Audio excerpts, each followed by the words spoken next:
When we're searching for a little more clarity in our lives, it's so easy to grab the latest app or jump on the newest self-help trend. But what if the most powerful guide for our inner world isn't new at all? What if it's been sitting there, waiting for us, for centuries? Well, today, we're going to unfold an ancient map that promises exactly that. And look, it's a totally fair question. How can a book that's 700 years old, from a world that feels so different from ours, really have anything to teach us today? How could it possibly hold the key to, well, to us? That's the big question we're diving into.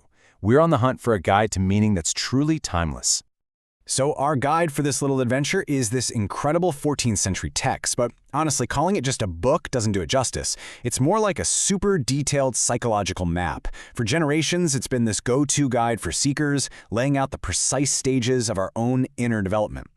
And here it is. It's called Madar Asalikin, which is just a beautiful way of saying the stages of the Wayfarers.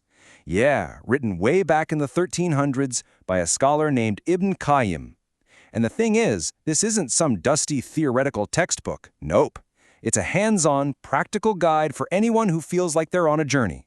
A journey of the heart. So, you're probably wondering, who is this Wayfarer, right? Well, according to the author, it's us. It's any one of us. Seriously, if you've ever tried to understand yourself a little better, or searched for a deeper purpose, or just felt that pull to connect with something bigger than the daily grind, then this map, it was written for you. It's for that seeker inside all of us. And that right there, that's really the core idea we're exploring. This isn't just some old book of rules. Think of it as a detailed roadmap, maybe even a kind of GPS for the soul. It's designed to help us navigate that really complex, sometimes messy terrain of our own hearts and minds. Okay, so if this is a map, where's the starting point? Where do we even begin? You know how they say every great journey starts with a single step? Well, let's find out what this ancient guide says that first crucial step actually is. All right, according to this map, the journey kicks off with something called Tawbah. A great way to think about this is as a conscious pivot. And what's wild is how modern this feels. It's basically a three-step process. Step 1, just becoming aware that you're a little off course.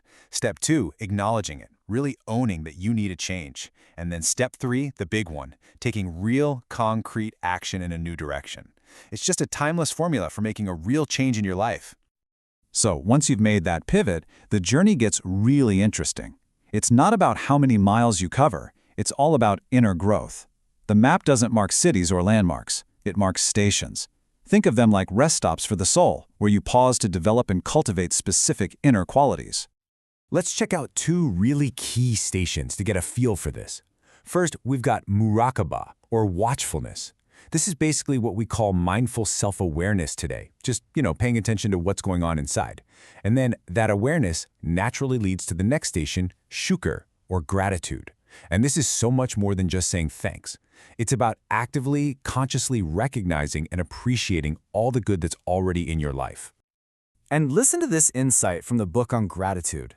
It says, "The foundation of gratitude is the servant's recognition that every blessing they have is from their Lord." Wow. I mean, that completely reframes the whole idea, doesn't it? It shifts your focus away from what did I earn or what don't I have, and puts it squarely on a deep appreciation for what you've been given.